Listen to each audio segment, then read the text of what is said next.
Guys, JH6, welcome back to the channel. So here we go, 15 tips to new shooters. Now I got this idea from JJ from Reality Survival. He always does this kind of video. I'll link his channel down below, and I think these videos are a lot of fun, so let's get started. All right, number one, you need a reliable and dependable gun. Something that's been around for a while, something that we know, something that have a reputation, something that is going to work. Number two, you need a good holster. How many times we see a new shooter buying a new pistol, $500 pistol, but get no holster? You gotta have a good holster. Holster retains the pistol to yourself and protect that trigger, which is critical. Number three, you need a belt, a gun belt. Not the crappy stuff that you buy at Walmart, something that is dedicated to carry a gun, you know, something that is going to work, something that is going to retain that pistol, it's not going to move around, and something that is going to serve as a platform to your system. Number four, situational awareness. You know, you can't just carry a gun and walk around like, oh, not paying attention. You gotta have situational awareness. It has to be there. If you don't have it, that's one of the most important things, guys.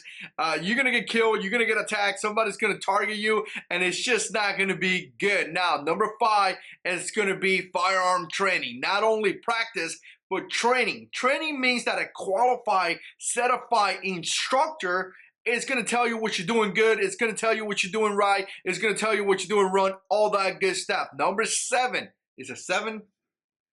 You need to do practice. And practice means is that you're going to get those skills and you're going to go to the range and you're going to practice those skills. Maybe once a month, you go to the range, you put 100, 200 rounds down range, and you practice all the skills that you learn with that qualified instructor. Now, I think this was number seven. I think I got confused with the numbers already. Carry a spare mag. That's something that I don't do sometimes, but I really think it's critical because the spare magazine, first of all, it's going to give you more rounds. You're going to have the ability to access, you know, 6, 10, 15, whatever amount of rounds.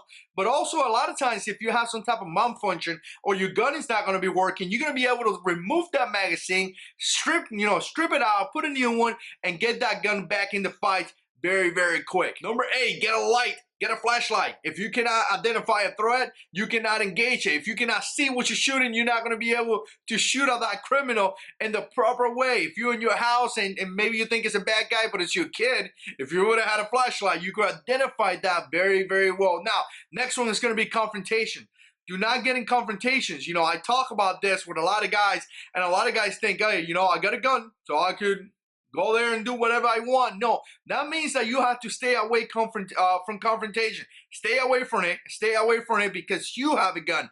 That confrontation, that argument is going to escalate to something bad and it could potentially become something horrible. You don't want to find yourself in that type of situation. All right, guys, next, get a gun that is going to serve your purpose. What are you looking for? Are you looking for something for home defense? Are you looking for something for concealed carry? Are you looking for a survival pistol? Well, then you know what? Glock 19 is a good choice. I mean, this gun covers all that. But if you're looking for concealed carry, maybe you drop down to the MMP Shield. If you're looking to pocket carry, maybe now you're going with the CAR CW380, you know, excellent gun. You need to find a gun that is going to serve your purpose, what you're looking for. Next one, we got to remember that you are the weapon. You, right there, you are the weapon. A gun is just a tool. This is a tool that you're going to utilize. You are a weapon. So as a new shooter, you not should be only looking to like, I got to get the best gun and the best this and the best that. You need to be looking at yourself. How are you going to improve yourself? How are you going to improve you as a weapon better to be able to protect your family and friends? Next guy, have a plan. Have a plan. Have a plan. I always did this in the military, in the Marine Corps. We had a plan. If vehicle number 1 hits an IED and something really bad happened, how are we going to react to that? If this person gets shot and he goes down, we need to call a medevac. How are we going to react to that? If your children gets attacked by a criminal, how are you going to do that? If you're sleeping and something happened in your house and you have to walk from your master room to your children's room, how are you going to do that?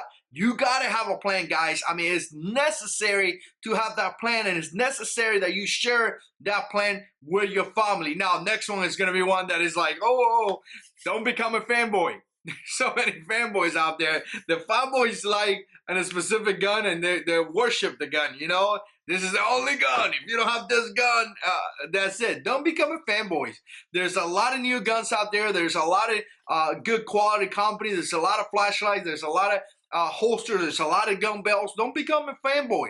There's a lot of good things out there. When you find something that works good for you, stay with that. But you know what I'm saying?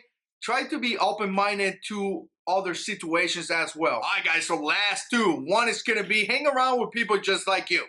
And, you know, a lot of times I hang around with a lot of people and this and that. And it feels good when you hang around with people just like you that think the same way that you think. Because what that does is that it makes you improve yourself in those qualities. You know, I hang around with little brother. He likes about guns. We talk about guns. We talk about self-defense. And that constantly have us increasing our plan, you know, making our plan better. So hanging around with people that have the same situational mindset in a way is definitely a great way, because like I said, not only you could share some information, but you will also be able to share some firearms, maybe some food, maybe some water, maybe the whole prepper concept, right?